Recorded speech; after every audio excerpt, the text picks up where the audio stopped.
सभी को जय मसीह की मेरे प्रिय भाई बहनों और वेलकम है एक और न्यूज़ सेशन में।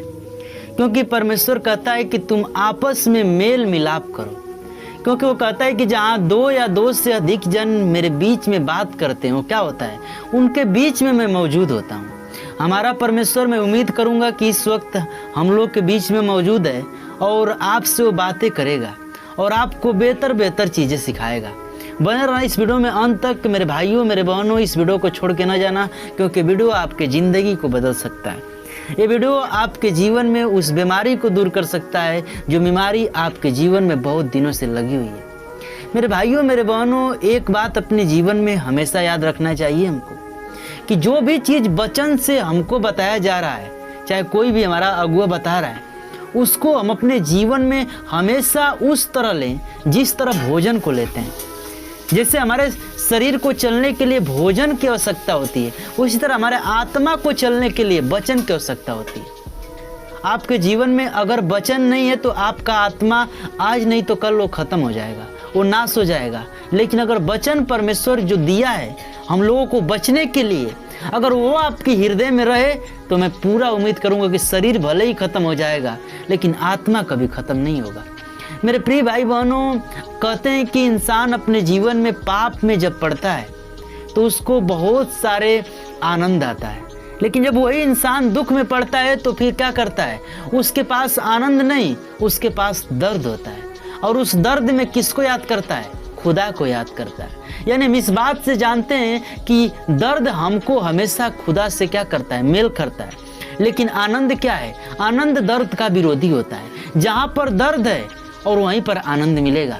एक बात याद रखिएगा, आपके जीवन में आप बहुत ज़्यादा थके हुए व्यक्ति हो, कहीं काम कर रहे हो, आपको पसीना पसीना हो चुका है, लेकिन जब आप एक पंखे के पास जाओगे, जिस दर्द से आप निकल कर जाओगे, उस पंखे के पास आपको बहुत सुकून मिलेगा। इसी तरह हमारा जीवन होता है। अगर हम दुख में हैं और दुख से निकल जाएं और फिर हम सुख में चले जाएं तो क्या होता है? हमको बहुत, हमारा जीवन आनंदित हो जाता है। मेरे भाइयों मेरे बहनों, अगर हम सुख में हैं और दुख में चले जाएं तो हमारा जीवन आनंदित नहीं होता है।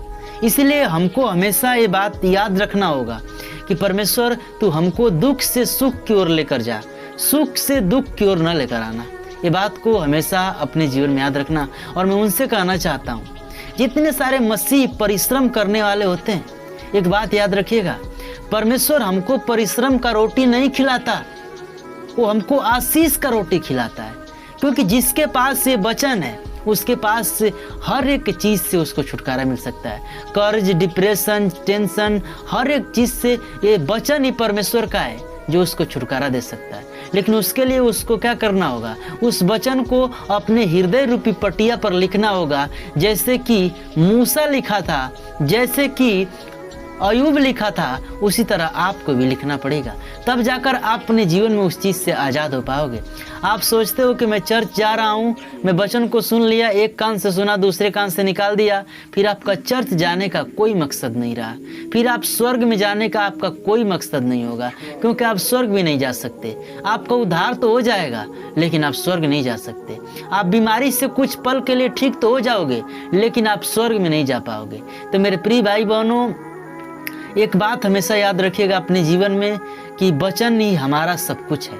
अगर वचन नहीं तो कुछ भी नहीं, क्योंकि परमेश्वर हमको वचन के द्वारा हर एक चीज़ सिखाता है और यही वचन हमको क्या होगा? स्वर्ग तक रास्ते को लेकर जाएगा।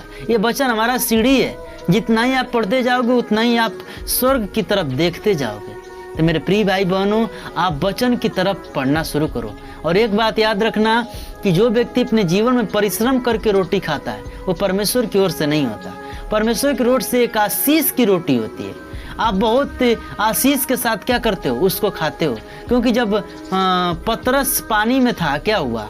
वो मछली पकड़ रहा था, तो क्या हुआ? मछली पकड़ते पकड़ते पूरी रात वो थक गया, वो परिश्रम करता रहा लेकिन उसको मछली न मिली। लेकिन जब यीशु मसीह कहा कि और गहरे जाल में जाल को डाल, जब पतरस ने यीशु मसीह के बात को मान कर डाला तो क्या हुआ? उसमें बहुत सारी मछलियां आ गई। इसी प्रकार हमारा जीवन होता है। अगर हम परमेश्वर के कानानुसार जीवन में न करेंगे तो हम कभी सफल नहीं होंगे, और वही काम अगर हम परमेश्वर के कानानुसार करेंगे तो हम उसमें सक्सेस हो सकते हैं, क्योंकि रास्ता वही निकालता है और रास्ता वही बनाता है। तो मेरे भाइयों, मेरे बहनों, आप परमेश्वर के रास्ते को पकड़ लो और उस पर चलना सीख लो, क्योंकि जो इस पर चलेगा उसको परमेश्वर स्वर्ग तक लेकर जाएगा। तो आज का मैसेज यहीं तक, ज़्यादा लॉन्ग मैसेज ना करूँगा। जाते जाते एक बात और कहना चाहूँगा, जितने मसीह भाई बहन इस सेशन को देख रहे हैं, बहुत ही जल्द इस चैनल पर लॉन्ग वीडियो आने वाला है, और जितना हो सके उतना आप शेयर करें, सब्सक्राइब करें, क्योंकि बहुत मैं परमेश्वर का धन्यवाद करता हूँ कि मेरे चैनल पर अब 13,000 सब्सक्राइबर होने वाले हैं, और ये बहुत ही जल्द एक बड़ा अंक हो चुका है, और मुझे उम्मीद है कि आप लोग बहुत ज़्यादा लेकर इसको जाएंगे। तो आप अगर इस वचन को सुन रहे हैं तो मैं परमेश्वर से यही कहूँगा कि जितने सारे मेरे भाई बहन इस वक्त परेशानी में, दुख में, उनको प्रभु इस वचन के द्वारा आज़ाद कर और उनको डिप्रेशन से दूर कर, उसको चिंता से दूर कर और उनको एक अनंत जीवन दे। तो आज का मैसेज यहीं तक, मिलते हैं किसी नेक्स्ट टॉपिक के साथ। तब तक सबको जय मसीह की। परमेश्वर इस वचन के द्वारा बहुत बहुत आशीष प्रदान करे। आमीन।